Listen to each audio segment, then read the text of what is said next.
Oke, masih dengan Profesor Kardus. Tak berijazah, tapi jenius.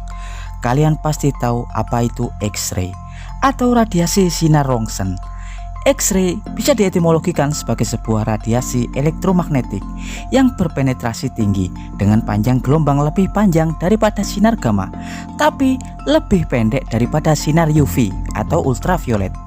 X-ray atau radiasi Röntgen sangat berguna bagi kehidupan manusia, terutama untuk dunia medis, dan diketahui radiasi X-ray mampu memproyeksikan sistem anatomi bagian tubuh pada makhluk hidup. Karena radiasi X-ray bisa dengan mudah menembus bagian tubuh yang kemudian akan berpendar jika melewati benda-benda padat seperti tulang, logam dalam tubuh, dan lain-lain. Hal itulah yang kemudian divisualisasikan hingga bagian dalam tubuh akan terlihat transparan.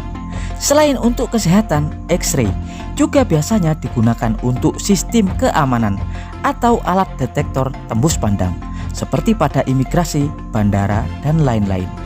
Dan kali ini Profesor Kardus akan mengulas lengkap tentang X-ray atau radiasi Röntgen. Tapi sebelum Profesor Kardus mengulasnya, jangan lupa like dan subscribe di channel Profesor Kardus. Tak berijazah tapi jenius, untuk mendapat notifikasi-notifikasi terbaru dari sudut-sudut bumi dan sudut-sudut alam semesta lainnya.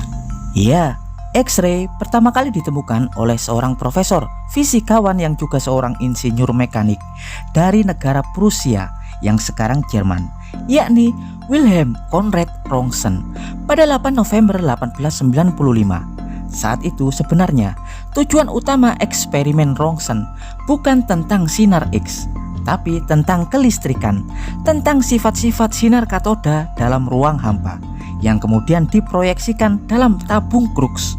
Ya, tabung Crookes adalah sebuah tabung kaca yang ditemukan oleh seorang fisikawan, yakni William Crookes. Tabung Crookes ini berbentuk panjang, terdiri dari satu lubang di mana elemen katoda yang berkutub negatif kemudian diletakkan di dekat lubang, sedangkan elemen anoda yang berkutub positif kemudian diletakkan di bagian lain tabung, di mana sebuah elektron kemudian dialirkan melalui katoda hingga memancarkan sinar yang bergerak cepat hingga menabrak anoda yang kemudian menghasilkan X-ray atau sinar X.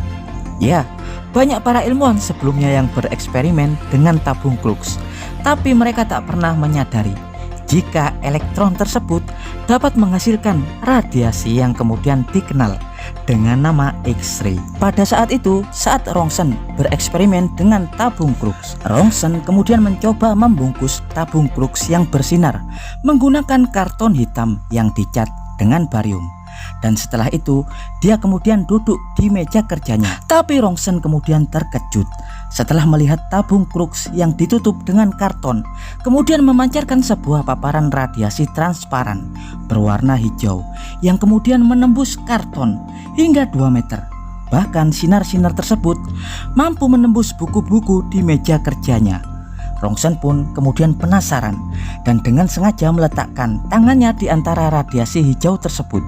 Röntgen pun terkejut saat melihat siluet tangannya terproyeksi di layar putih yang menghasilkan gambar transparan dan tampak tulang dan cincinnya saja. Dia pun berpikir, penemuan ini akan menjadi penemuan besar dan sangat berguna dalam dunia medis, karena dengan radiasi ini para dokter tak perlu membedah untuk mendiagnosis penyakit pasien. Dan kemudian 2 bulan setelah penemuan ini, dia kemudian membuat jurnal dan makalah ilmiah tentang radiasi yang tak dikenal yang ia serahkan dan presentasikan di jurnal Wurzburg Physical Medical Society.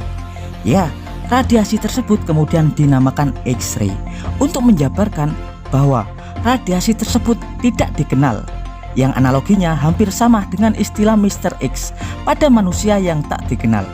Dan setelah penemuan tersebut, para ilmuwan menjadi gempar.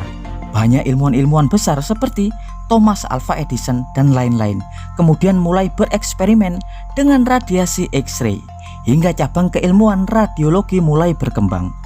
Berkat kontribusi besarnya, Röntgen kemudian diganjar dengan hadiah Nobel Fisika pada tahun 1901 dan namanya juga diabadikan dengan nama lain sinar X, yaitu sinar Röntgen.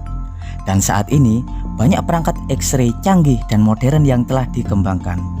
Yang umumnya, perangkat X-ray sebenarnya dibagi menjadi 3 bagian. Pertama, X-ray generator, dan kedua, objek atau orang yang akan dipapar radiasi, dan yang ketiga adalah X-ray detektor. X-ray generator berfungsi untuk memproduksi X-ray atau sinar X dari elektron sinar katoda.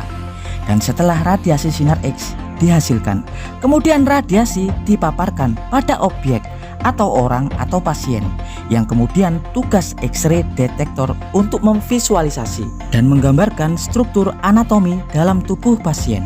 Ya, apa Anda pernah bertanya, kenapa ya dalam foto-foto X-ray yang dihasilkan hanya tulang-tulang, logam, besi, dan benda padat lainnya yang terlihat berpendar berwarna putih terang, sementara kulit dan organ-organ lainnya tidak kelihatan, bahkan terlihat gelap?